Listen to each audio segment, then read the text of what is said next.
Hello everyone, welcome to my channel. चलिए हम bride of fox spirit के last part को स्टार्ट करते हैं। इस पार्ट के स्टार्टिंग में हमें एक फ्लैशबैक दिखाया जाता है जिसमें लैन चिरन एक लैंड एल्डर के सामने खड़ा था। इस समय वांगजी और शिचन बहुत छोटे छोटे थे। उस लैंड एल्डर ने वांगजी को लेकर एक बात की थी, या आप मान सकते हैं कि एक प्रोफेसी करी थी कि वांगजी की शादी हॉली चिंग के साथ होगी। वो हॉली चिंग की ब्राइड बनेगा। और उस लैंड एल्डर की बात सुनकर लैंड चिरन बहुत घबरा गया था। वो वांगजी को यही कारण था कि वो वांगजी को क्लाउड रिसर्च के बाहर जाने नहीं देता था। उसे वांगजी को लेकर हमेशा डर सताया करता था कि वांगजी उस फॉक्स स्पिरिट की ब्राइड बनेगा, क्योंकि वो हेवन से थे। लैंड फैमिली हेवन से थी और वे गॉड थे, और गॉड की मैरिज अगर किसी हॉलीचिंग यानी किसी इविल स्पिरिट के साथ हो तो इसे इसे हेवंस में स्वीकार नहीं किया जाएगा। इसलिए लैन चिरन वांगजी को हमेशा छुपाकर रखा करता था। और जिस दिन वांगजी हॉलीचिंग की ब्राइड बना था तो अगले दिन लैन चिरन और शिचेन वांगजी को बुलाने गए थे। उनको वांगजी जिंगशी में नहीं दिखा था, तो उनको लगा कि वांगजी लाइब्रेरी में होगा, अपनी बुक्स और स्क्रिप्चर्स को रीड कर रहा होगा। पर जब वे दोनों लाइब्रेरी जाते हैं तो वहाँ भी उन्हें वांगजी नहीं दिखता। और जब वह फॉरबिडन पार्ट में जाते हैं लाइब्रेरी के, तो उन्हें वहाँ पर एक हॉलीचिंग की बुक ओपन हुई मिलती है। लैन चिरैन को तब पूरी बात का पता चल जाता है कि वांगजी को हॉलीचिंग के बारे में पता चल गया है, और उस लैंड एल्डर की बात सच हो गई है जिसने वांगजी को लेकर ये प्रोफेसी की थी कि वांगजी हॉलीचिंग की ब्राइड बनेगा। तो चलिए हम अब स्टोरी को आगे कंटिन्यू करते हैं। और अब हमें वे किंगडम का सीन दिखाया जाता है।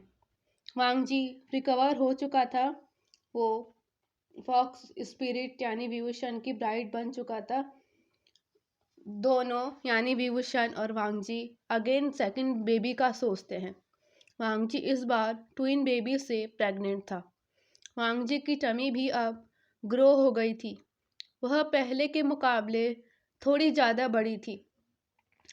वांगजी के अब ज़्यादा मूड स्विंग्स हुआ करते थे।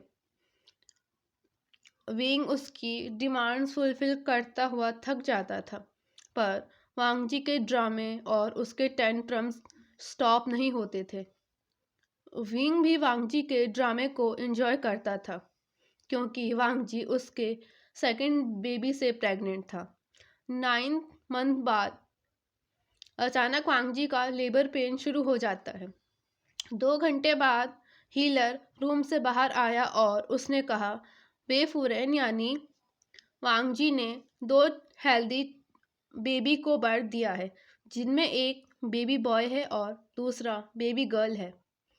वे तीनों आराम कर रहे हैं। बच्चे धीरे धीरे अब बड़े होने लगे थे। दोनों बच्चों का भी 2 से 3 मंथ बाद नेमिंग सेरेमनी हो गया था। बेबी बॉय का नाम शू रखा गया था, जिसका कर्टिसी नेम वेतानशू था, और बेबी गर्ल का नाम शिन था और उसका कर्टिसी नेम वेत्यांशी था। वांगजी और विभूषण अपनी लाइफ में बहुत खुश थे और अपने बेबीज के साथ भी वे बहुत खुश थे। यही तो फेथ है, यही तो डेस्टिनी, या आप इसे किस्मत भी समझ सकते हैं। विभूषण ने वांगजी का बचपन से इंतजार किया और उसका वेट किया था, और जब वह उसे बुलाएगा तभी विंग उसके पास जाएगा। विंग ने यह सोचा हुआ था। वो तो बहुत पावरफुल था, वो वांगजी के साथ फोर्स कर सकता था, पर उसने ऐसा नहीं किया और लास्ट में उसे उसका प्यार मिल ही गया, जिसका वो बचपन से इंतजार करता रहा। प्यार क्या चीज़ होती है ना, इसमें किसी चीज़ की चिंता नहीं होती। आप उसे सेल्फिश ना होकर सच्चे दिल से प्यार करते हैं। चाहे सामने वाला आपसे प्यार करे या ना करे, आप करते हैं। आप उसकी खुशी के लिए कुछ भी कर सकते हैं।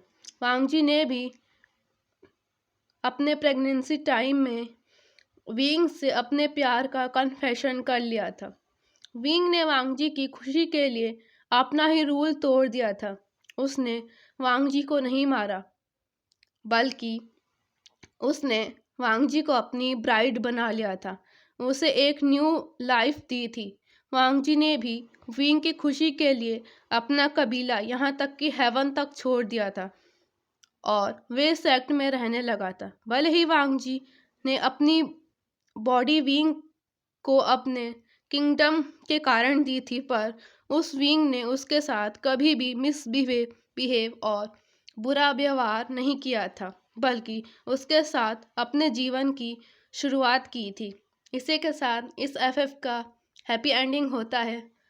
तो चलिए अब मैं आपसे नई एफएफ के साथ मिलूंगी, जो कि एक जानी एफएफ है, जिसके लिए मुझे कम्युनिटी पोल में बहुत सारे वोट मिल रहे हैं। तब के लिए बाय बाय।